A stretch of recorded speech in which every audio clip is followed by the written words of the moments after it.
Some music studio.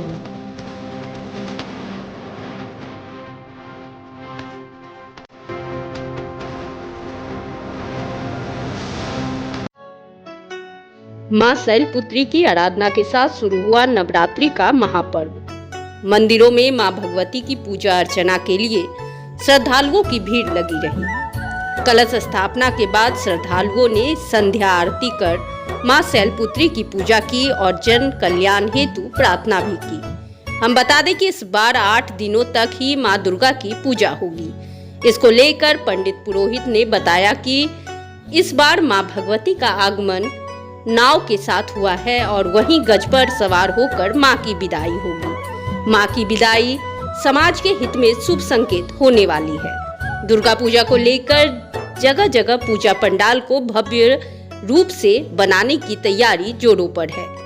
हालांकि corona guideline के तहत मेले के आयोजन पर सरकार का सख्त मनाही है, पर भक्त भयमुक्त होकर मां अम्बे की पूजा अर्चना में लगे हुए हैं।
डोली पर चढ़ के आए और आज पूजा ही है इसका 5 और 6 एक रोज माँ का जो विसर्जन है वो गज पे आना शुभ नहीं है, लेकिन जाना शुभ है।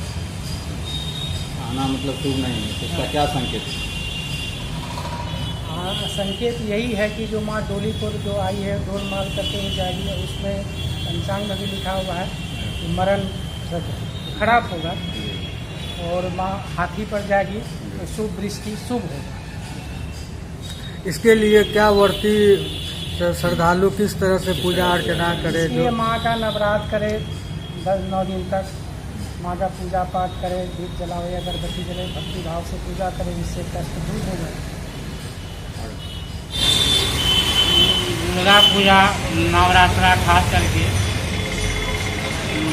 आश्विन शुक्ल पक्ष प्रतिपदा तिथि को मनाया जाता है। यहाँ से प्रारंभ होती है और 10वीं तक चलता है। इसमें आज पहला शैलपुत्री का पूजा है।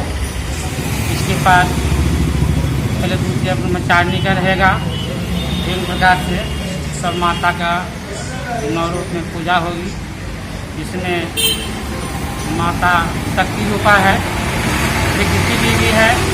जो भी भक्त माता का नवरात्रा अंतरात्मा शुद्ध मन से पवित्र भाव से करती है, उसके हर मनोकामना माता पूर्ण करती है।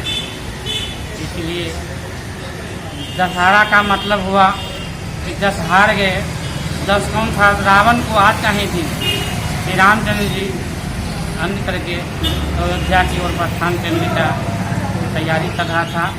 तो रावण को मारने का ही अर्थ है दशहरा। इसमें आज 10 दिन का पूजा हम लोग करते हैं। खास करके चंडी माता की पूजा करके मेघराज अजर अमर हो जाता। तो उस पूजा को, चंडिका पूजा को हनुमान जी और लक्ष्मण जी पूरा नहीं होने दिया, इसके चलते इंद्र जी मारा गया। तो धर्म जहाँ है वहाँ सत्य है, इसलिए कहा सत्यमेव जयते, सत्य की जीत होती है। उसी तरह हम लोगों के भी भगवान के प्रति सत्य रूप से आस्था और प्रेम से इनकी पूजा अर्चना करना चाहिए, ताकि हमारे जीवन में सुख और समृद्धि का विकास हो।